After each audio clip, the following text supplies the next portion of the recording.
আমার বাড়ি বরিশাল জেলার কীর্তনখোলা নদীর পাশে। ছোটবেলা থেকে গ্রামে গঞ্জে থেকে মানুষ আমি ভূতের ভয় নেই বললেই চলে। অনেকের মুখে শুনেছি সন্ধ্যার পর কীর্তনখোলার পাশ দিয়ে হেঁটে গেলে নাকি অশরীরীর দেখা পাওয়া যায়। আমি কখনো এসব বিশ্বাস করতাম না। সেবার মামার বাড়িতে গিয়েছিলাম একটা কাজে। এক পরিচিত চাচার মোটর নৌকায় গিয়েছিলাম। বাসায় ফেরার পথে সন্ধ্যা হয়ে যায়।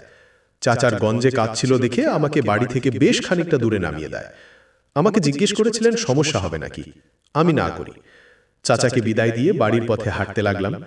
সন্ধ্যা নেমেছে চারপাশে। খুব দ্রুতই রাতের আধারে চারপাশ ঢেকে যাবে। আমার সাথে কোনো আলো নেই। তবে বাড়ি খুব একটা দূরের পথ না। বাঁকা পথে গেলে 15 মিনিট, আর সোজা রাস্তা দিয়ে গেলে 25-30 মিনিট লাগবে। সেই দিন বাংলাদেশের সাথে ইংল্যান্ডের খেলা ছিল, তাই আমি সময় বাঁচানোর জন্য বাঁকা পথ, যাকে আমরা শর্ট রাস্তা বলি, ধরে হাঁটা দিলাম।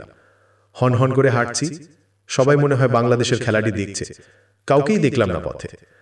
প্রায় 4-5 মিনিট হাঁটার পর আমার পাশের একটা ঝোপে ধূপ করে কি যেন পড়ল। বলতে ভুলে গেছি, শর্ট রাস্তাটা একটু জঙ্গলা টাইপের এলাকার মধ্য দিয়ে।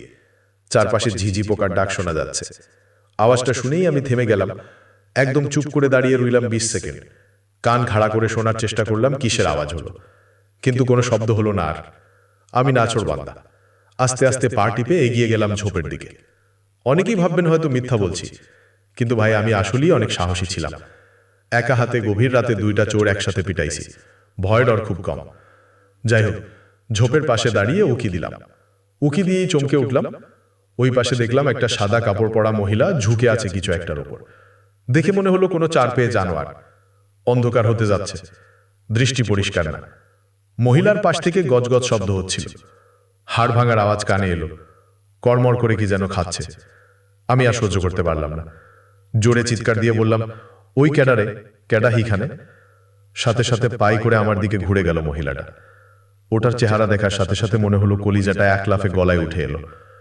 বহু কষ্টে নিজেকে দাঁড় করে রাখলাম। মহিলার বয়স বুঝতে পারিনি, তবে সাদা চুল, সাদা কাপড় এবং সাদা মুখে লেগে থাকা রক্ত এবং সামনে পড়ে থাকা একটা মাঝারি সাইজের গরুর মৃতদেহ দেখে কিছু বুঝতে বাকি রইল না। এরপর শুধু এতটুকু মনে আছে যে গান হারাবার আগে জোরে কয়েকবার লা ইলাহা ইল্লাল্লাহ এবং আল্লাহু আকবার বলেছিলাম। মহিলাটা চোখের পলকে মরা গরুটা রেখে আমার দিকে এগিয়ে এলো। এরপরে আমার কিছু মনে নেই। গান ফেরার পর নিজেকে আবিষ্কার করি আমাদের বাড়ির উঠানে। সামনে এলাকার সব মুরব্বি এবং গঞ্জের বড় হুজুর বসে আছে। ওনাদের কাছে শুনতে পাই রাতে রাস্তা দিয়ে ফেরার পথে আমাদের বাড়ির 3 বাড়ির পরের রহমত আলী চাচা আমাকে দেখতে পান। এরপর আরও মানুষের সাহায্যে আমাকে বাসায় নিয়ে আসেন। আশ্চর্যের ব্যাপার যে সেই দিন আমার থেকে একটু দূরে একটা আধ খাওয়া গরুর মৃতদেহ পাওয়া যায়।